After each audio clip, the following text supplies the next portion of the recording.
오늘의 말씀은 사무엘상 27장 1절에서 7절까지의 말씀입니다. 다윗은 자신을 잡으려는 사울에 대한 굉장한 두려움을 갖고 있었습니다. 왜냐하면 그는 더 이상 이스라엘 어디에도 자신이 숨을 수 있는, 피할 수 있는 땅이 없다는 것을 깨닫게 되었기 때문입니다. 유대를 지나서 온 사방을 다녀도 자신이 태어났던 그 주변에도 자신을 보호할 수 없는 그 삶을 바라보았습니다. 그래서 그는 블레셋 사람들의 땅으로 도망가기로 결정합니다. 이때 다윗을 따르는 600명의 사람들이 생겨났죠. 흔히 우리가 말하는 아둘람 굴에서 함께 동거했던 아둘람 공동체입니다. 그들과 함께 다윗은 블레셋 사람의 땅으로 들어갑니다. 다윗이 간 곳은 가드왕 아기스에게 가는데요. 다윗을 그 가드왕이 받아주고, 그리고 아기스는 그들을 시글락이라는 작은 성읍에 거할 수 있도록 배려해 줍니다. 여기서 시글락은 유다 지파 경계에 있는 지역인데요. 그래서 훗날 나중에 유다 땅으로 편입됩니다. 다윗이 블레셋으로 갔다는 것은 마치 사자의 입에 들어간 격입니다. 죽으려고 들어간 모습이죠. 왜냐하면 당시 이스라엘과 블레셋은 굉장히 철저한 원수의 나라였습니다.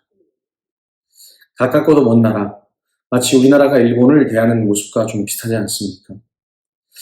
그들을 향한 분노가 다른 민족보다 굉장히 높았던 시대가 바로 이스라엘 왕국 시대였습니다. 왜냐하면 사사시대를 통해서 430년 동안 끊임없이 자주 유다 지파를 침범하였고 이스라엘을 공격하여 노략질하며 괴롭혔기 때문입니다.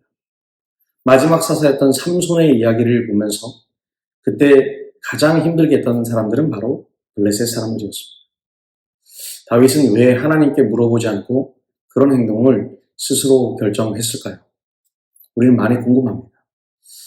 다윗은 항상 언제나 하나님을 의지하여 물어보고 또 물어보는 성격을 가진 사람이었습니다. 그런데 이번에는 자신의 힘대로 선택을 합니다. 다윗은 언제나 하나님의 인도하심을 마음껏 누렸던 사람이었습니다. 그리고 그의 생명을 온전하게 유지할 수 있었던 것도 하나님 때문이라고 고백하는 사람이었습니다. 그래서 이번에도 역시 하나님께 여쭤볼 줄 알았습니다. 그런데 전혀 그러지 않았습니다. 그의 판단은 그 스스로 결정하고 행동했던 것입니다. 그 판단의 결정이 옳고 그러냐라는 것은 차후의 문제였습니다. 그리고 실제로 다윗은 그 행동 때문에 시글락에서 어려움을 겪게 됩니다.